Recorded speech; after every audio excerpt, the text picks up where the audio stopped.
How to compress iPhone video to send in email. To get started, first of all go ahead and open up the Files application on your phone. Once you're here, go to the bottom right corner and tap on Browse. Go to the Location section and tap on My iPhone. You can view all your folders over here. Tap to open any folder from here.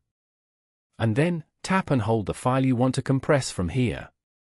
Select Compress from the options.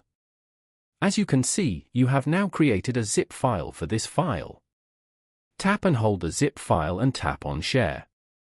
From the sharing options, select Mail.